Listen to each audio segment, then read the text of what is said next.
Assalamualaikum warahmatullahi wabarakatuh. Selamat pagi untuk teman-teman rekan guru dan para warga PMM dan untuk fasilitator.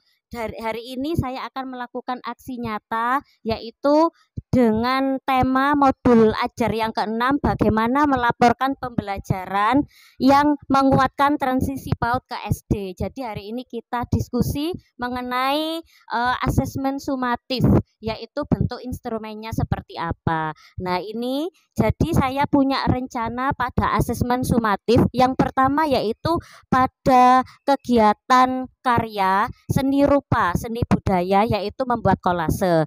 Nah, data asesmen sumatif ini yang pertama tanggal pengambilannya yaitu tanggal 29 Agustus sampai 4 September 2023. Tujuan pembelajarannya yaitu peserta didik mampu menuangkan pengalaman kesehariannya secara visual menggunakan bentuk-bentuk dasar geometris. Yang kedua, peserta didik mampu mengeksplorasi alat dan bahan dasar dalam berkarya seperti kertas dan merekat. Nah, itu untuk tujuan pembelajaran. Nah, indikatornya dari kegiatan itu adalah adanya hasil karya peserta didik membuat hasil karya berupa gambar atau karya 2 dimensi. Kemudian peserta didik mampu menempelkan bahan-bahan alam ke desain 2 dimensi dan menjelaskan kepada guru. Nah, untuk buktinya itu seperti ini. Jadi ini adalah hasil karya dari Maudi. Maudi kelas 2 membuat karya kolase berbentuk ikan dan bahan alamnya ditempelkan yaitu biji-bijian.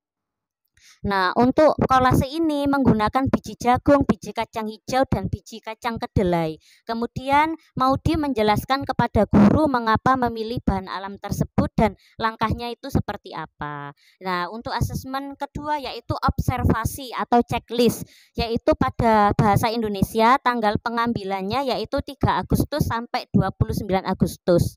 Nah, tujuannya peserta didik mampu menunjukkan minat terhadap teks yang dibaca. Kedua, peserta didik mampu membaca kata yang dikenali sehari-hari dengan fasih. Konteks pelaksanaannya atau penjelasannya, Bu Siska mendedikasikan bulan Agustus sebagai bulan pengenalan dan pengembangan minat siswa terhadap teks. Pada 2 minggu awal, saya akan mengenalkan teks cerita pendek tapi bergambar karena konteksnya masih anak kecil. Kemudian pada 2 minggu terakhir bulan Agustus saya mengamati bagaimana mereka antusias dalam membaca teks, berapa banyak teks yang telah dibaca, yang mereka sukai, dan mengecek ucapan kata-katanya itu sudah benar dan artinya itu sudah benar apa tidak. Nah, untuk checklistnya hasilnya seperti ini. Yaitu yang pertama, peserta didik mampu mengucapkan kata membuktikan dan tahu maknanya, sudah banyak yang bisa. Kemudian kata meninggalkan juga sudah banyak yang bisa. Kata baik hati artinya juga sudah bisa semua. Dan peserta didik mampu mengucapkan menolong dan artinya juga sudah bisa.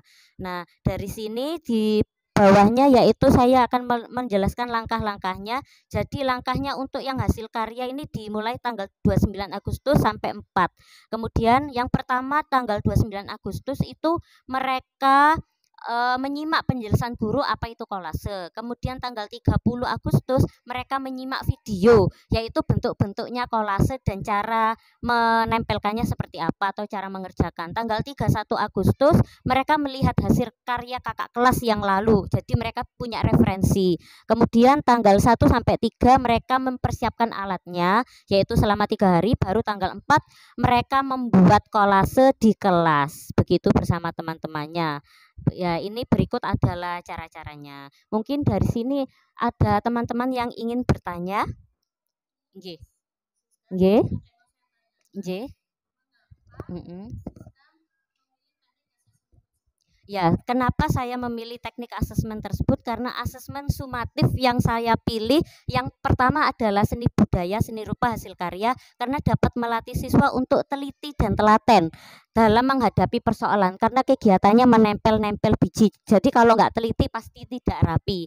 Pada mapel ini itu tujuannya kan peserta didik mampu menuangkan pengalamannya. Jadi sesuai praktek nyata, mereka bisa membutuhkan praktek nyata untuk menempel-nempel, sama ketika menghadapi persoalan juga sudah teliti dan telaten ke dalam kehidupan sehari-hari. Yang kedua, asesmen sumatif bahasa Indonesia yaitu berupa observasi karena sangat cocok dengan kemudian siswa dapat mengeksplorasi berbagai teks bacaan, juga sudah sesuai dengan tujuan pembelajarannya.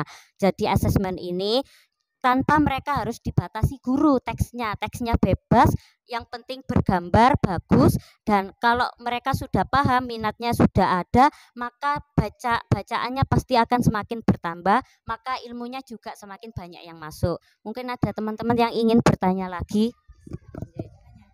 Mengapa Biska memilih instrumen tersebut? Oke, terima kasih Bu Vita. Kenapa saya memilih instrumen asesmen? Karena yang pertama, instrumen tersebut sudah lengkap berdasarkan kegiatan yang dilakukan. Jadi di instrumen ini itu ada hasil karyanya, ada tujuan pembelajarannya, kemudian tanggal pengambilannya juga ada, indikator ketercapaiannya juga sudah tertulis, foto buktinya itu ada, jadi valid dan penjelasannya juga ada. Kalau untuk yang bahasa Indonesia, pada observasi itu instrumennya juga sangat lengkap agar pembaca ini langsung paham. Nah, pada itu ada asesmen ini, instrumennya itu ada tanggal pengambilan, tujuan pembelajaran, konteks pelaksanaan, asesmen sumatifnya, dan tujuan pembelajaran indikator. Jadi mereka yang membaca pasti paham. Untuk Bu Novi ada pertanyaan? Apakah asesmen yang Anda susun itu sudah sesuai dengan karakteristik anak usia dini? Kalau menurut saya asesmen 2 ini sudah sesuai dengan dunia anak, karena kan anak PAUD atau transisi PAUD itu dunianya masih bermain dan butuh praktek. Nah, dalam instrumen ini kalau yang pertama seni budaya itu ada warna-warnanya, kemudian ada kegiatan merekat, itu sangat menyenangkan. Kalau bahasa Indonesia ada kegiatan membaca bergambar, mereka tanpa dibatasi, sesuka mereka, itu juga sangat senang sekali. Pada kenyataannya begitu. Sampun, terima kasih kepada ibu-ibu guru yang telah mau berdiskusi seperti saya dengan saya. Sekian dari saya. Wassalamualaikum warahmatullahi wabarakatuh.